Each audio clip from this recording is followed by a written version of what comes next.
introduce you now. We've got two people with us, two Artocalypse artists. Well, I still can't say the word Artocalypse artists. To talk to you this evening.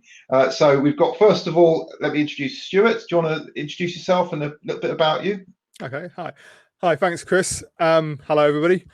I'm Stuart, and I'm an artist based in London, and I do art part-time, but I do exhibit professionally. I've been having a serious art practice now for about 6 or 7 years. I kind of connected with my art after being diagnosed with depression and anxiety, and I joined an arts collective called Centerpieces, which specialises in working with artists who have mental health issues. And that was great because I really, for the first time, they identified me as an artist, and that kind of gave me a chance to start exhibiting. And since then, I've really kind of started getting into it. So I've done some public art exhibitions, and I've done some exhibitions in physical spaces. And this is my first virtual exhibition, which is great. And it's really good to be involved and be here. Great, fantastic. Right, well, we'll dig into that and we'll see some of your art in a moment. And we also have the very fantastic Serena Hammill, who's joined us from sunny North, as we were talking the other day, who's coming to. So why don't you introduce yourself, Serena, and a little about where you are as an artist. Yep, I'm Serena Hammill. I live in Bolton, practice in Bolton, but I put Manchester so that people can find us because everyone knows my name. I've been practicing for 10 years or more now. I started after leaving some good jobs. I had a decent career, but I'd had enough. And I'd always wanted to do my art. So basically, I went into it full time 10 years ago, and I exhibited just a couple of times. It's not that massive sort of exhibit culture where I am. But yeah, I carry on going, and yeah, I paint mainly in acrylic paint, and I draw as well in pencil. I do portraits and landscapes and things like that. I'm quite into the old masters. Yeah. So I kind of like a bit of the old masters work, and I like also where I travel to and things like that. So I like to incorporate the two. Into those. Nice. Okay, and you've brought some art as well that we'll talk through. So before we get into the pieces that we'll talk about, let's just talk a little bit about the Artocalypse, because I wanted to just talk to Stuart, because Stuart is actually one of our newest members. We're only a very tiny project, or very new project rather. We were started pretty much on the 24th of August, so we're 2 months today old. But Stuart joined us, I think it was last Friday, wasn't it? Yeah. It wasn't very long ago, and we've actually had two this week. So EJ Bennett, who's also exhibiting, also made it even after you, Stuart. I think she joined on Monday and got to grips with Google Slides and everything else. So great that you've. Really great that you kind of. So, but I don't remember. How did you kind of hear about us? I suppose I think we were already Serena. Through Serena, right? Well. So we brought you together. So we brought you. So this is your life, right? We brought you. Serena put a link on LinkedIn, and I thought, well, this looks interesting. And I looked at the date, and I thought, yeah, all right, I'll do it. Great. And you had no idea when you joined like this weird Discord community and like spreadsheets and pixels and booth graphics and slides and all the kind of stress we've had last week, what you were letting yourself in for. But no, not exactly. But we got through it, and you produced a fantastic set of slides, and also you started to see a little bit. You probably haven't seen. It's been a bit head down this week in the community, but you've hopefully seen a little bit of the collaborations that have been going on. Yeah, I have, and I think that's really interesting and exciting. I've always enjoyed collaboration as an artist. I mean, my art experience is broadening in terms of the medium that I'm working in, but I came to art through photography. Photography for me, because I'm focusing predominantly on people, although I'm showing landscapes here, so that's a contradiction straight away. But it is a collaborative process quite frequently. So I think collaborations is great. And it's really interesting seeing what people have managed to throw together in what is quite a short time, quite often, very short time, some really substantial and interesting involving work. Yeah, and I mean, not just a short time. Like if it was 8 weeks, that would be a short time. In fact, most of those sprung out of a call 3 weeks ago. So those are less than 3 weeks old. We've got 5 collaborations. So we'll go into that more tomorrow afternoon. So, so from Serena, so Serena was actually involved in the very first post that I put a couple of months back and said, "What about doing? I've got some vague idea about an exhibition." And Serena was one of the first commenters to join, and we had a LinkedIn group, I think, to start with that was a bit chaotic, and then we moved on to Discord, which was even more chaotic. So you joined us quite early on, Serena, but of course that was in the middle of post-lockdown as well, and there was a lot of things going on. So so you've been one of the longer artists with us. Yeah, it was all sorts of chats all over the place at the beginning on where it was going and what it was doing, and there were so many ideas being thrown around all over the place. It was just sort of pulling it into a central theme, I think, was what everyone was trying to do. And I was in the same boat. They all just wanted to exhibit it again because they hadn't had anything since March. And I don't know what it's like in America, but I certainly know that in England, every single submission I've done this year has been lost or cancelled or disappeared off the face of the planet. So it's so much better that there's something to come to, you know, and do this, because I was with one online exhibition earlier on in the year, and that didn't do awfully well, I didn't think. So it was a case of it was going to be a struggle to get through art this year and actually get some work done. So yeah, I think everyone was in the same boat, whereas they were quite desperate to try and make it work. But I think trying to get everybody in with the right jobs who's good at the right things, that's even harder, because there's just no way it would have gone ahead actually without you doing everything that you've done. Well, and the rest of it, I mean, there wouldn't be any content, there wouldn't be, you know, on the social media, we've had a pretty full-on team. But you just triggered I remember actually, because we've been connected for over a year actually. I think you were you were the first artist I connected to, and I happened to notice your stuff, and I think I said to you during either when I did this or just before, that there's a lot of, I just said there's a lot of artists on LinkedIn these days, sort of thing. And you said, yeah, because they've got nowhere else to go, right? And that was when the kind of penny dropped. I thought, oh, right, okay, so if that's where we're going, then why don't we kind of do something a bit more formal? So that was, it was that conversation that sort of triggered some of these thoughts as well.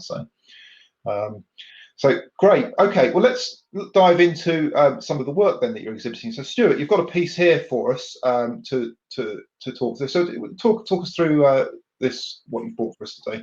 Yeah, so this piece here is part of the exhibition that I'm showing at the moment, which is a series of 6 images, which is collectively is titled Views from Erith. And this is the first one. This was the first one that I actually took. And it's all of them are formally titled Views from Erith 1 through to 6. This one is sort of more colloquially known as the dolphins, because that's what these are known as locally, these 2 objects that are sticking up. Now, for those of you that don't know the area of Erith, and it's surprising the number of people who live in London and never heard of even the borough that I live in, which is Bexley Heath. Sorry, Bexley Heath is one of the towns. Erith is another town in there, and it's on the Thames, and it's not far from Thamesmead. So if any of you have ever watched Clockwork Orange, the film, or seen more recently the TV series Misfits, then you will have been relatively near Erith, because Thamesmead is where both of those were filmed, right. With its very concrete, brutalistic architecture. But Erith has a reputation for being run down. It was very industrial at one point, although at some point in its history it was also a vacation town. And there are these industrial relics, which this is what you can see here, these 2 dolphins as they're known.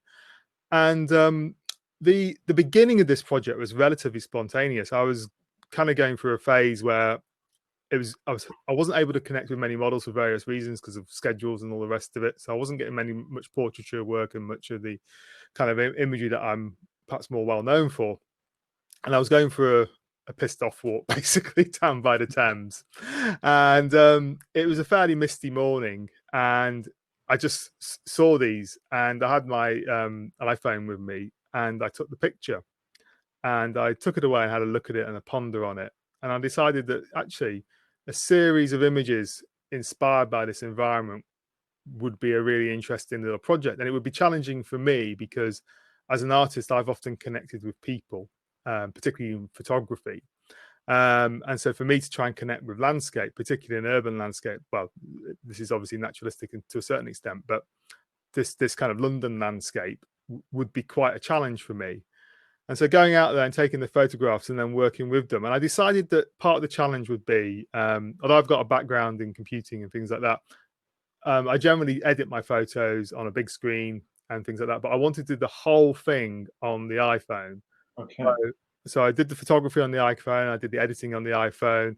I even uploaded them to these are on million prints if you would have a physical copy. And I even managed that on the iPhone. So that was just part of the challenge for me to make it interesting. And one of the great compliments I've been paid about this is that a lot of people see Erith as run down.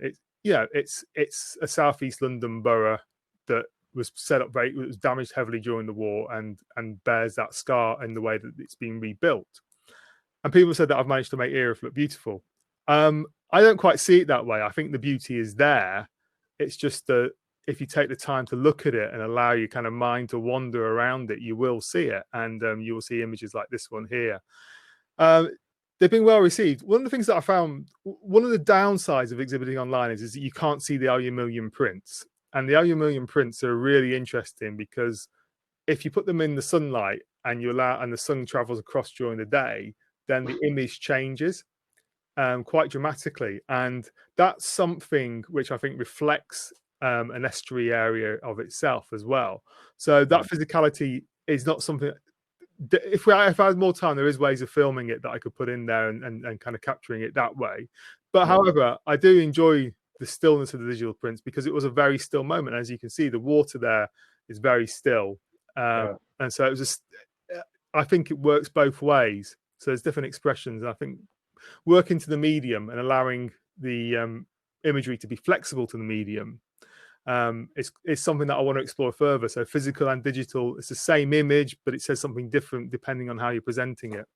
Yeah, fantastic. And what was the weather when you took it? I mean, obviously, it's kind of the way it's presented now. It's shrouded in a fog or a mist, or what were they the conditions? It was misty, yeah. The what I've done in the post processing is predominantly I've obviously taken it into a kind of duotone, and that's been the main post processing. It was actually a reasonably sunny day, and that was what was causing the mist because it was fairly early in the day, and obviously there's a large body of water there, but it still had the coolness of the morning. So the sun was kind of heating up the moisture fairly quickly, and it was hitting back in and creating this very atmospheric view. And to me, it was beautiful even at that moment in time.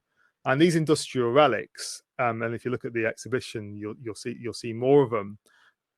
They are scarring the landscape, but they're also part of the landscape now. They belong here. They shouldn't be taken away. Yes, they're our heritage, aren't they? Yeah. And you wouldn't know, I mean, and I have to admit, I didn't know the borough of Erith either. So if I was going to guess anywhere, I would have said that's in Scotland somewhere, right? Because I don't know why, but if you look at that the town in the back, I mean, that does not look like London in the background.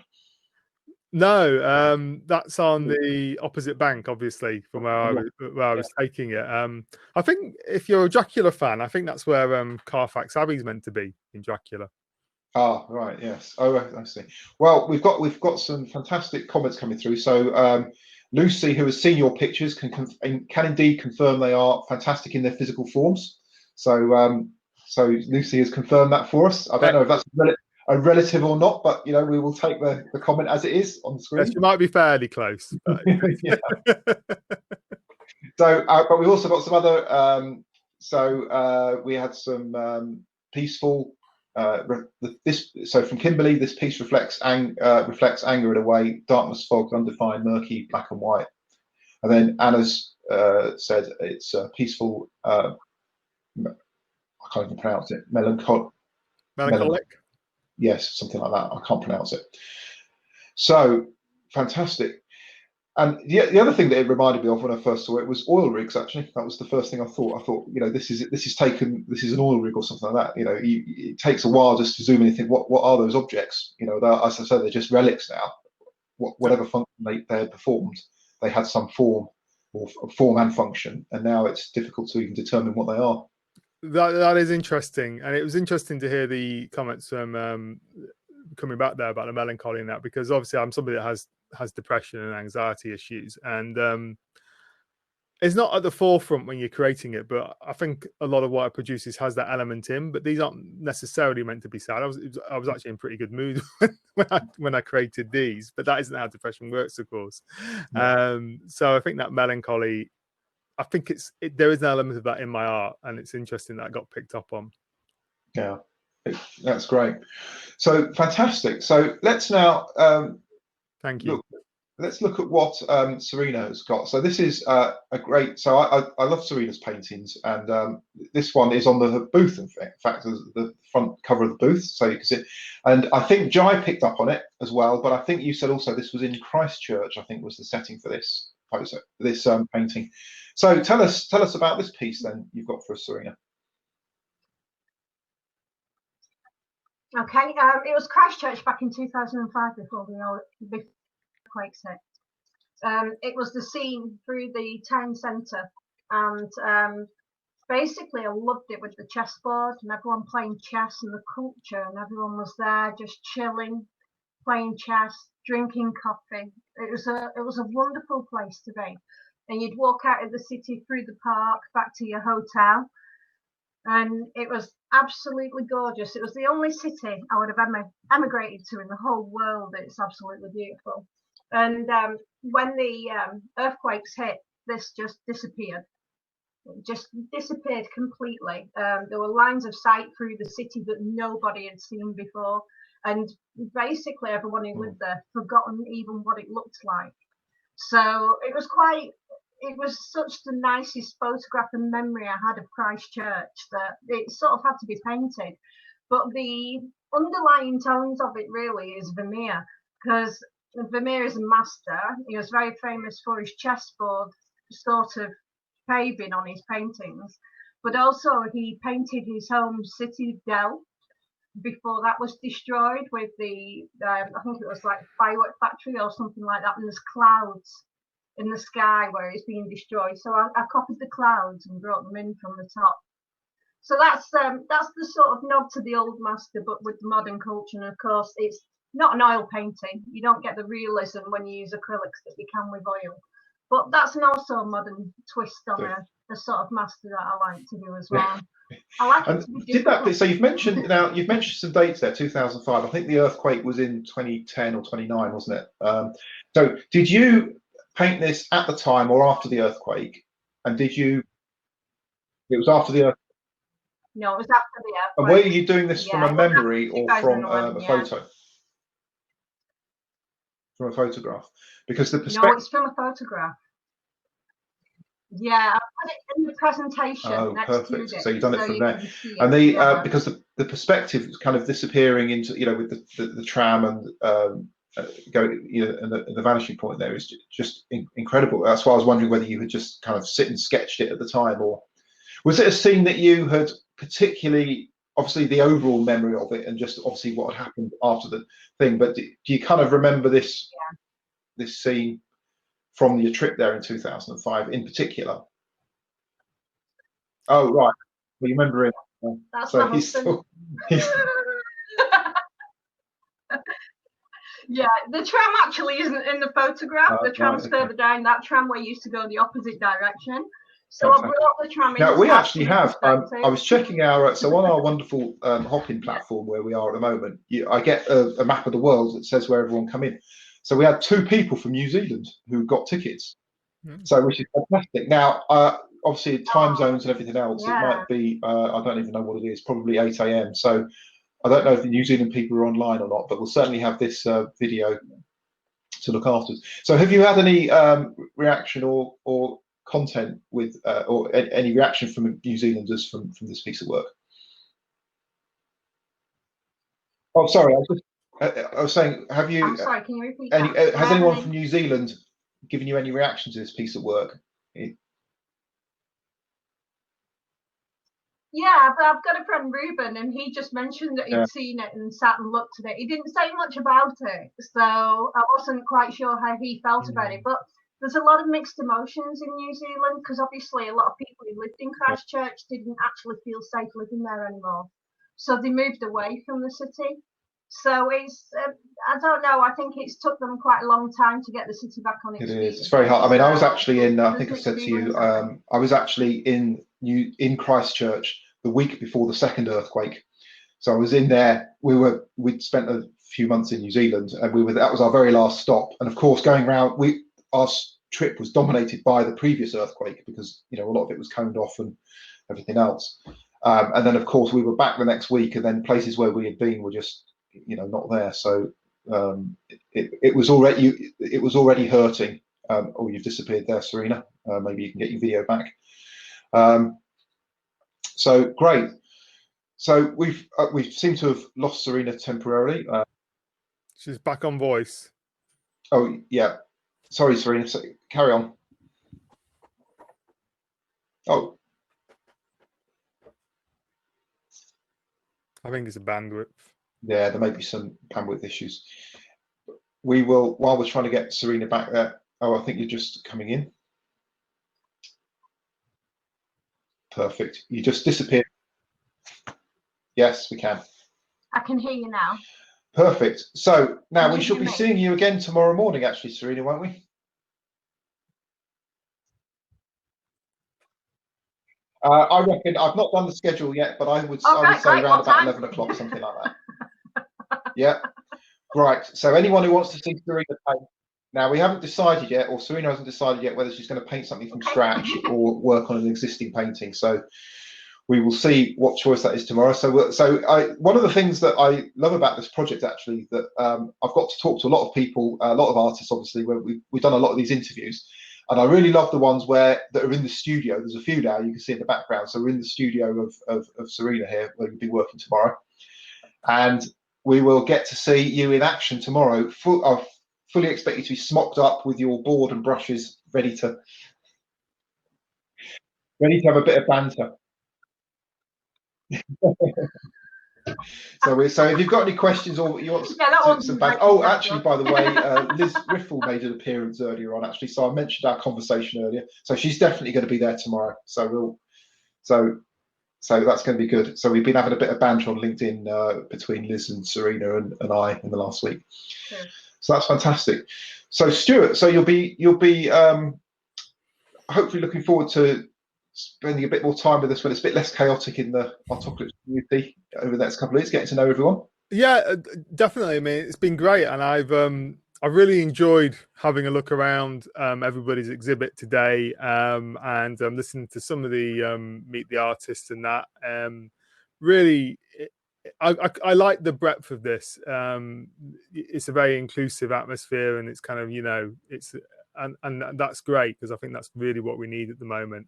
And yeah, so I think definitely looking forward to getting to know everybody a bit better, and maybe see whether or not we can get some collaborations going and things like that. Certainly I've enjoyed seeing the art, and I really appreciate everybody sharing it and being so positive about everything, and the great welcome that I've had as well, which is lovely. Brilliant. Yeah, well, you've been fantastic, and you know, to pick the baton up and run with it. So that's what we like here. You know, you've got to. There's no. We don't really have any room for passengers in the Autocalypse. You've got to roll your sleeves up and get on with it.